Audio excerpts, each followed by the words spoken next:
மக்களே, இன்னைக்கு நம்ம வீட்டில் என்ன வேலைன்னு பார்க்கலாம் வாங்க. என் வீட்டுக்காரர் மீன் பிடிச்சிட்டு வந்திருந்தார் ஆற்றுல. அந்த மீனை தான் நான் செதிலெல்லாம் அங்கே வச்சு எடுத்து தான் கொண்டு வந்திருந்தாங்க, பாறையில் போட்டு தேய்ச்சி. அதை தான் நான் வெட்டிக்கிட்டு இருக்கேன். நான் பெரிய மீன் வெட்டினதே இல்லை, இதுதான் ஃபஸ்ட் டைம் வெட்டுறேன். நம்ம கடைக்கு போனோன்னா கடைக்காரங்க வெட்டி தந்துடுவாங்க, இல்லைன்னா என் வீட்டுக்காரர் வெட்டி தருவார். அவர் ஒரு முக்கியமான வேலையாக வெளியில் போயிட்டார்.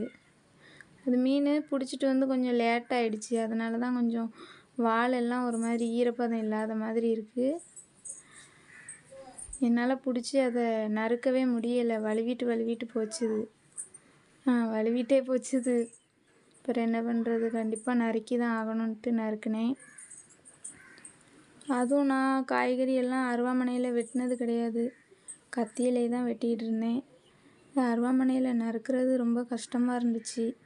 கையில் வேற ஒரு முள் குத்தி விட்டுட்டு விரல்ல. ஒரு வழியாக கொஞ்சம் கொஞ்சமாக வெட்டி சேர்த்துட்டேன். 4 மீன் இருக்குது. ஃபஸ்ட்டு ஒரு குட்டி மீனை தான் எடுத்தேன். சின்ன மீனுங்கிறதுனால கொஞ்சம் பரவாயில்லாமல் இருந்துச்சு வெட்டுறதுக்கு. மீன் வந்து அதிகமாக நான் வைக்க மாட்டேன், ஏன்னா மீன் வைக்கிறது பெருசு இல்லை.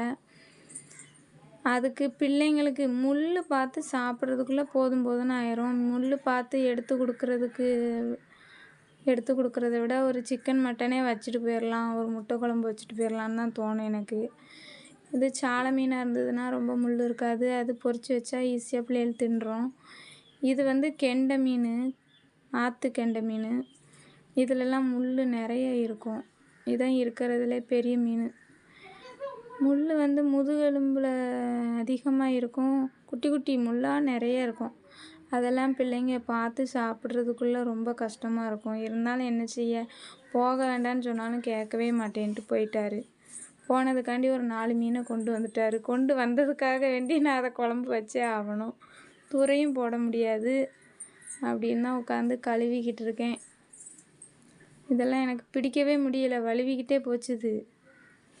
வெட்டி தந்துட்டு போங்க அப்படின்ட்டு சொன்னேன். நேற்று ஒரு கல்யாண வீடு, அந்த இது என் வீட்டுக்காரரோட ஃப்ரெண்டோட தங்கச்சிக்கு கல்யாணம். அது வந்து அந்த பையன் வந்து இன்னைக்கு பிரியாணி போட்டு தாங்கண்ணே வாங்க அப்படின்னு கூப்பிட்டான். அதான் போயிருக்காவ. கொஞ்சம் வெட்டி தந்துட்டு போங்கன்னே அதுக்குள்ளே போயிட்டாவ. நீ வெட்டி வையின்ட்டு போயிட்டாங்க. அது வெட்டவே முடியல, எனக்கு கஷ்டமாக இருந்துச்சு. இருந்தாலும் அதுவும் என் பையன் வந்து ஸ்கூல் போய்ட்டு வந்துட்டான், அதனால தான் அவனை செல்லை பிடிக்க சொல்லிவிட்டு நான் வெட்டிகிட்டு இருக்கேன். நான் மட்டுமே பிடிச்சிட்டு வேலை பார்க்க முடியாது, மற்ற வேலைன்னா எதுலையாவது வச்சுட்டு பார்ப்பேன். இதான் நீ பிடிச்சிக்க அப்படின்னு சொல்லிவிட்டு நான் வெட்டிகிட்டு இருக்கேன். அதுவும் செல்லு பிடிக்கிறதுக்கும் 2 பேருக்கும் சண்டை, பெருசும் சின்னதும் 2 பேரும் சண்டை போடுதாங்க. ஒரு வழியாக பெரியவங்கிட்ட கொடுத்துட்டு வெட்டிகிட்டே இருக்கேன். நல்லா காற்று அடிச்சுக்கிட்டே இருந்துச்சு, நல்லா இருந்துச்சு வெளியில் உட்கார்றதுக்கு. அடிக்கிற வெக்கைக்கு கொஞ்சம் காற்று விழுது, குற்றால சாரல் கொஞ்சம் அடிக்குது, அதனால் கொஞ்சம் வெயில் தெரியலை எங்கள் ஊரில். எங்கள் ஊர் வந்து குற்றாலத்து பக்கத்தில் தான் இருக்குது. இந்த பெரிய மீன் வெட்டுறதுக்கு தான் ரொம்ப கஷ்டமாக இருந்துச்சு, அந்த குறுக்கு முள் பெருசாக இருந்ததில்ல. ஒரு வழியாக நறுக்கிட்டேன். இப்போ தண்ணி ஊற்றி கழுவி எடுத்து வச்சுட்டு வீட்டு வேலையை தான் பார்க்கணும். வீடு பெருக்கியாச்சு, அதுக்கப்புறமா வெளியே கூட்டுதேன். குப்பையெல்லாம் கூட்டி அள்ளி வச்சுட்டு தண்ணி பிடிக்கணும். இப்போ 2-3 நாளாக எங்கள் ஊரில் தண்ணியே வரல. எதனாலன்னா அங்கே தண்ணி டேங்கில் வந்து ரிப்பேர் ஆகிடுச்சி, அதனால் தண்ணியே விழலை. பக்கத்தில் ஒரு டேங்க் இருக்குது, நான் காட்டுறேன் பாருங்கள். எங்கள் வீட்டுக்கு பக்கத்தில் தான் 3 நெல்லிம்பாங்க, அந்த 3 நெல்லியில் போய் தண்ணி பிடிச்சிட்டு வரணும் என்னமோ தான். அங்கே தூரமாக அதோ தெரியுதுல்ல, அதுதான் அந்த டேங்கு. ஒரு வழியாக எல்லா வேலையும் முடிச்சாச்சு. சமையல் பண்ணி சாப்பிட்டு பிள்ளைங்களுக்கெல்லாம் கொடுத்து எல்லோரையும் தூங்க வச்சாச்சு. நைட் ஆகிடுச்சி. வீட்டுக்குள்ளே உட்காந்து பீடி சுற்றிக்கிட்டு இருக்கேன். எனக்கு சாயந்தரம் அவ்வளோ வேலையும் முடிச்சுட்டு எல்லாருக்கும் சாப்பாடு கொடுத்துட்டு பாயெல்லாம் போட்டு பிள்ளைங்க எல்லாரையும் படுக்க வச்சுட்டு சமையல் கட்டில் உட்காந்துட்டு இருந்து பீடி சுற்றுறது தான் என்னுடைய டெய்லி வேலை. ஏன்னா என்னுடைய கைத்தொழில் வந்து பீடி சுற்றுறது தான். பீடி சுற்றினா தான் செலவுக்கு பைசா கிடைக்கும். வீட்டுக்காரர் வேலை பார்க்குறது கடன் தண்ணி அடைக்கிறதுக்கு அதுக்கே சரியாக போயிடும். நம்மளும் கொஞ்சம் ஹெல்ப் பண்ணால் வீட்டில் எதுவும் சாமான் வாங்கிக்கலாம்ல, அதுக்கு தான். பெரிய பெரிய கெட்டு இலையாக தருவாங்க. அதை குட்டி குட்டியாக வெட்டி தூள் வச்சு அழுத்தி இப்படி உருட்டணும்.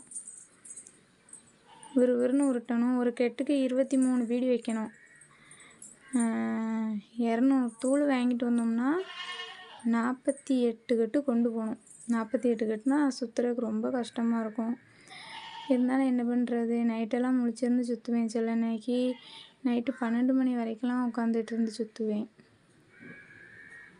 கண் முழிச்சு சுற்றுவேன். அப்புறமா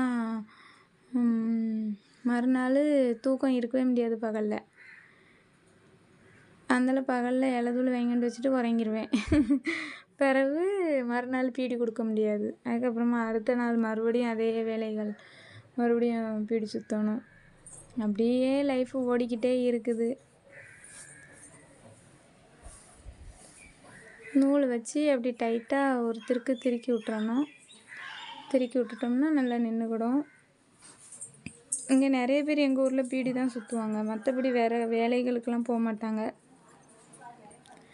நான் வந்து கல்யாணம் முடிகிறதுக்கு முன்னாடி பீடிலாம் சுற்றலை. நான் டெய்லரிங் துணி தைச்சேன். ஜென்ஸு சட்டை போடுவாங்கள்ல, அந்த ஜென்ஸ் சட்டை தைக்கிற கம்பெனிக்கு தைச்சேன். ஆனால் இப்போ எங்கள் ஊருக்கிட்ட எல்லாம் அது இல்லை. ரொம்ப இந்த கம்பெனி இல்லை.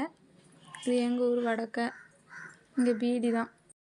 நம்ம சேனலை சப்ஸ்கிரைப் பண்ணுங்கள் மக்களே. கமெண்ட் பண்ணுங்கள், ஷேர் பண்ணுங்கள், லைக் பண்ணுங்கள். பாய்.